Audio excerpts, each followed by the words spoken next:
अस्सलाम वालेकुम class. Lecture हम अपना लेक्चर नंबर 24 स्टार्ट कर रहे हैं।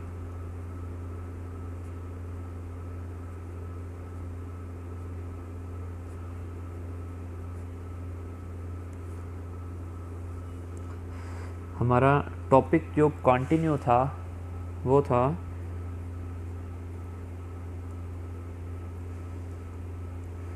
Hypothesis testing of population proportion.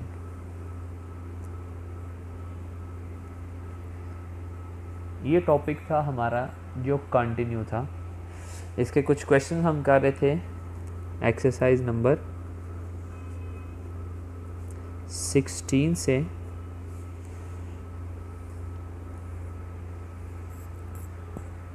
Exercise number 16 से हम इसके कुछ क्वेश्चंस कर रहे थे, उसको कंटिन्यू करते हैं।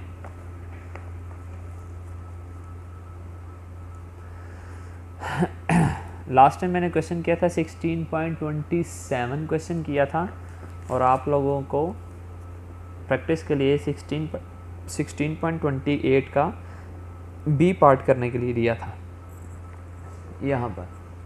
अब मैं 16.28 का ए पार्ट करने लगा हूँ। क्वेश्चन नंबर 16.28 उसका ए पार्ट लिखा हुआ है जी। In the inspection of a product it is found that in a random sample of 200 units 12 are defective। हमारे पास रैंडम सैंपल कितने हैं 200 का, डिफेक्टिव आइटम्स कितनी है। फॉर एग्जांपल के रिप्रेजेंट कर रहा है डिफेक्टिव आइटम्स को, तो वो कितनी है जी 12 हैं।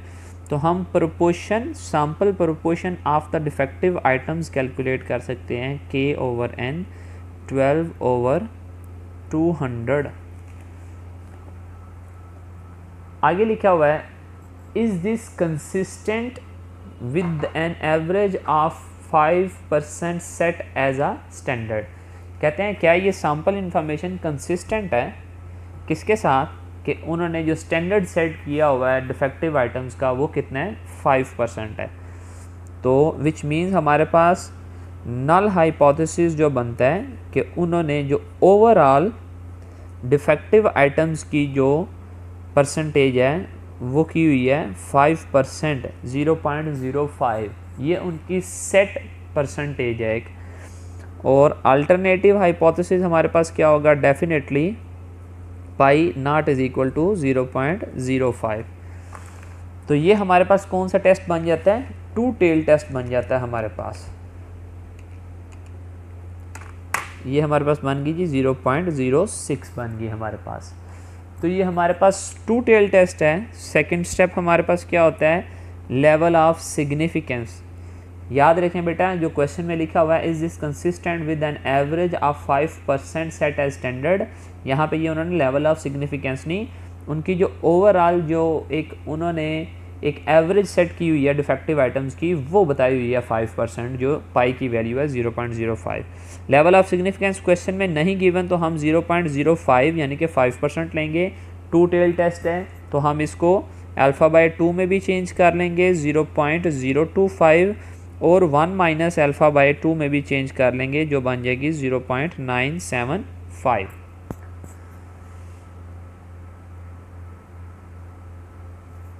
उसके बाद थर्ड स्टेप हमारे पास क्या होता है जी टेस्ट स्टैटिस्टिक। टेस्ट स्टैटिस्टिक हमारे पास क्या होगी डेफिनेटली हमारे पास z calculated is equal to p hat minus pi over pi into 1 minus pi over n. ये होगा हमारे पास। फोर्थ स्टेप क्या होता है क्रिटिकल वैल्यू टेबल वैल्यू लिखना। जी अल्फ़ा बाई 2 पे वैल्यू देखेंगे, जी 0.025 पे वैल्यू देखेंगे, वैल्यू आएगी -1.96 और जी 1 माइनस अल्फ़ा बाई 2 पे देख लेंगे, जी 0.975 पे देख लेंगे +1.96। ठीक है, क्योंकि ये टू टेल टेस्ट है तो हमारे पास रिजेक्शन रीजन दोनों टेल्स में फॉल करेंगे कर्व की। तो हमारे पास अगर z कैलकुलेटेड ग्रेटर आ जाएगी पॉजिटिव टेबल वैल्यू से और जी कैलकुलेटेड लेस आ जाएगी माइनस टेबल वैल्यू से, तो हमारी वैल्यू रिजेक्शन रीजन में फॉल करेगी, और रिजेक्शन रीजन में फॉल करेगी तो हम H0 को रिजेक्ट करेंगे। 6 स्टेप हमारे पास होता है कैलकुलेशन का। कैलकुलेशन हमारे पास क्या होगी जी, z calculated is equal to p की वैल्यू माइनस पाई की value divided by pi into 1 minus pi over n square root.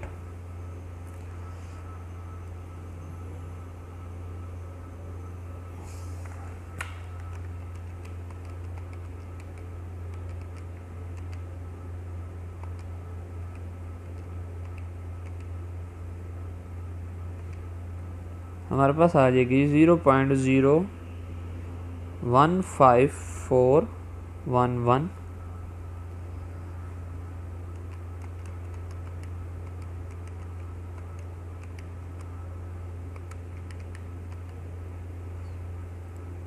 0.65 answer आ गया हमारे पास। हमारे पास आंसर आ गया जी 0.65। मैं इसको चेक कर लेता हूँ एक दफ़ा।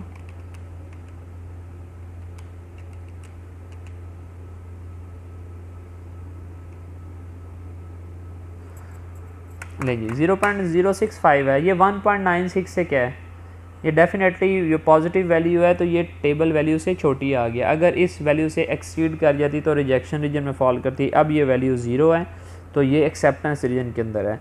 तो z calculated is equal to 0.65 हमारे पास falls in acceptance region.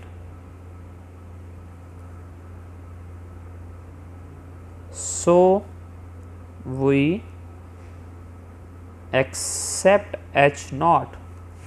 So we accept H0। ये हमारे पास फर्स्ट पेज है जी। आज के हमारा जो क्वेश्चन हमने किया है, आज के लेक्चर का फर्स्ट पेज है हमारे पास। नेक्स्ट क्वेश्चन की तरफ चलते हैं अपने।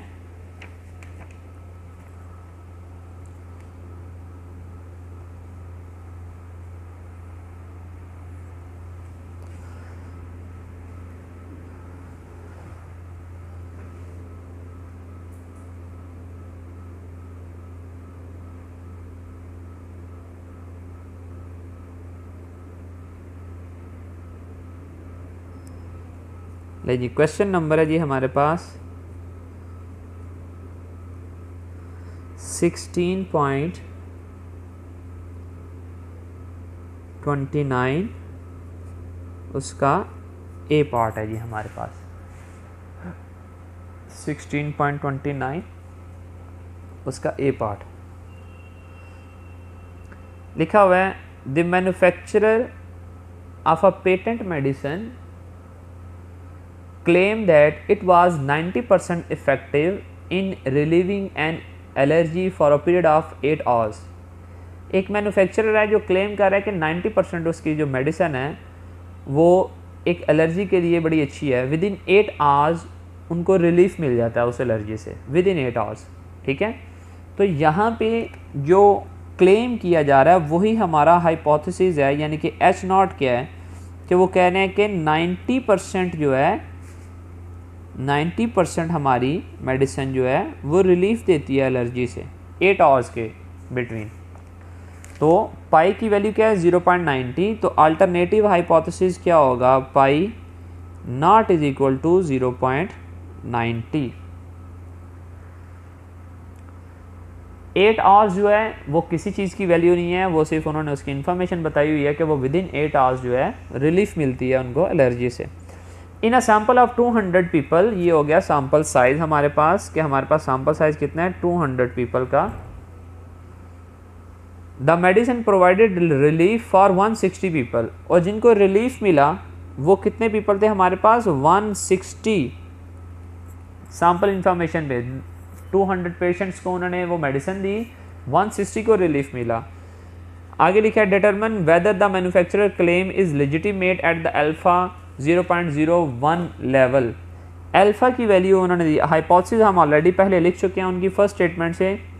सेकंड स्टेटमेंट हमारे पास आ जाती है जी लेवल ऑफ सिग्निफिकेंस वो 1% उन्होंने दी है।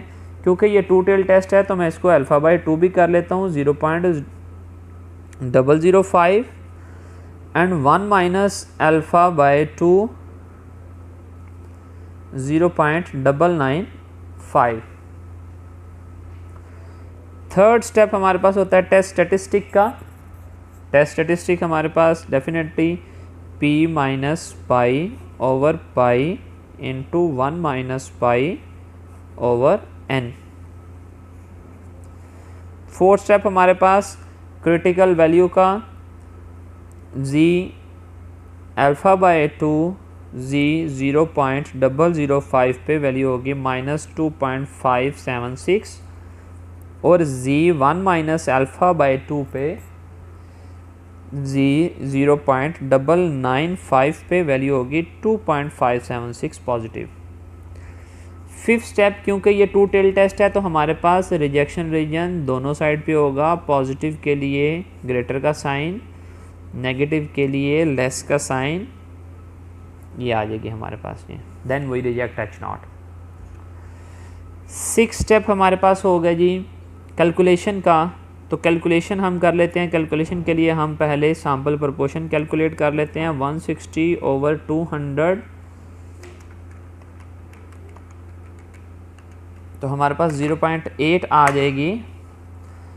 तो यहाँ पे z कैलकुलेटेड हम कैलकुलेट कर लेते हैं p minus pi over pi into 1 minus pi 0.1 over n 200।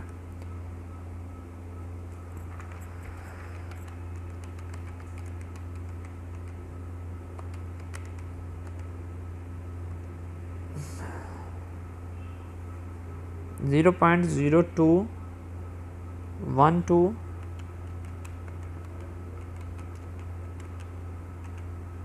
4.7 आ गया हमारे पास ये 4.7। तो 4.7 नेगेटिव हमारे पास आंसर आ गया। ठीक है, ये ऊपर -0.1 आता है हमारे पास ये। ठीक है जी, तो -4.7 -2.576 से वैल्यू लेस आ गई है। यानी कि अगर हमारे पास यहाँ पे -2.576 है तो -4 यहाँ पर लाई करता है, -4.7 इस एरिया में लाई करता है, यानी कि वो रिजेक्शन रीजन के अंदर फॉल करता है। तो हम लिखेंगे z calculated is -4.7 falls in the rejection region, so we reject H0। ठीक है जी, ये आपके पास सेकंड पेज है बेटा। आप अब मैं इसका थर्ड क्वेश्चन करने जा रहा हूं।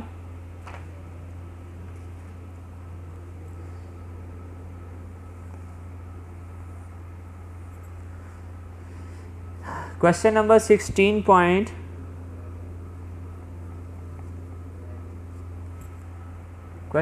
16.29 उसका बी पार्ट करने जा रहा हूं।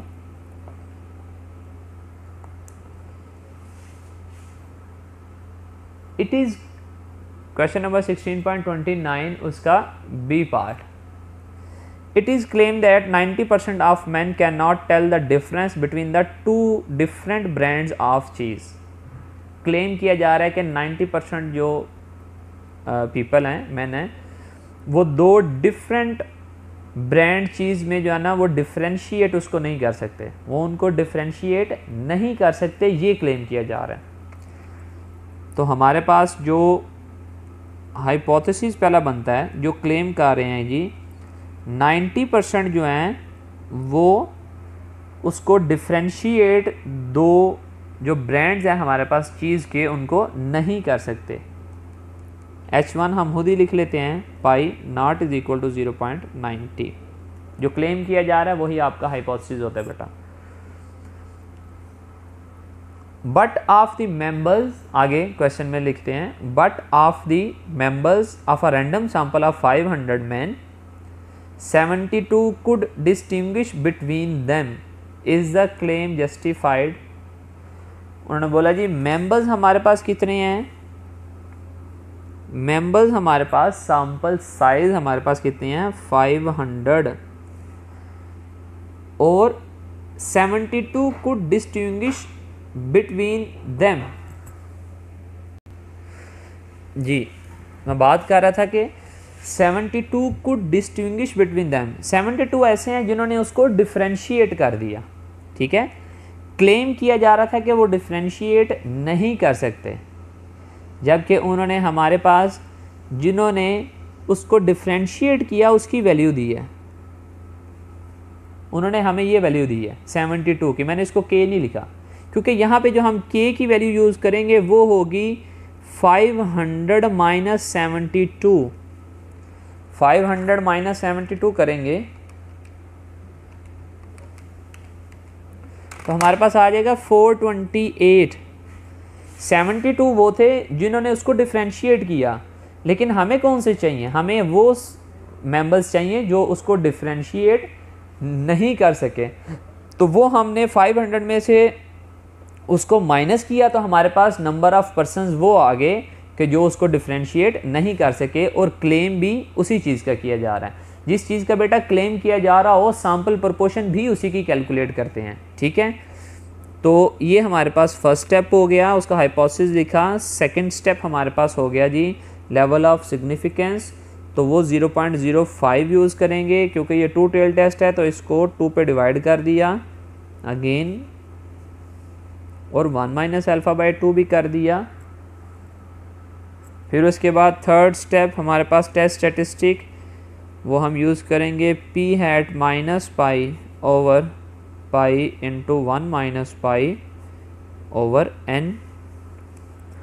Fourth step critical value z 0.025 पे वैल्यू माइनस 1.96 और z 0.975 पे वैल्यू प्लस 1.96।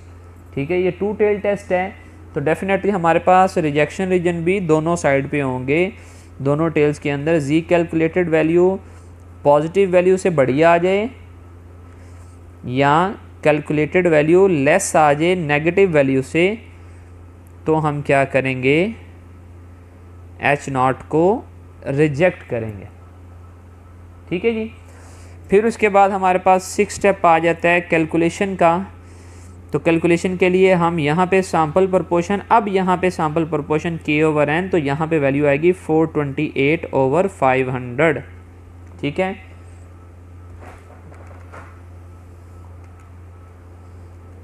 तो ये आ गया 0.856।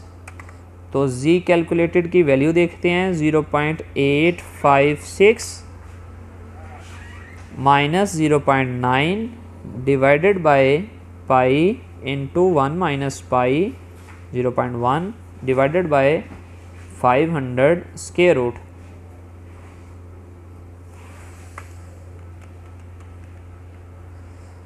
ये माइनस 0.044 आ गया divided by 0.9 cross 0.1 divided by 500 square root किया तो 0.01342 आ गया, 0.01342। तो z कैलकुलेटेड का आंसर आ जाएगा 0.044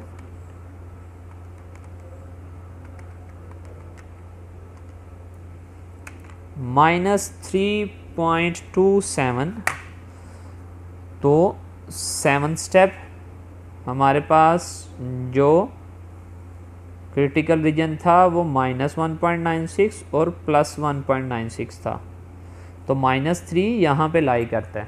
ठीक है, -3 यहाँ पे लाई करता है, वैल्यू उससे छोटी आ गया, रिजेक्शन रीजन में फॉल कर गया है। तो z कैलकुलेटेड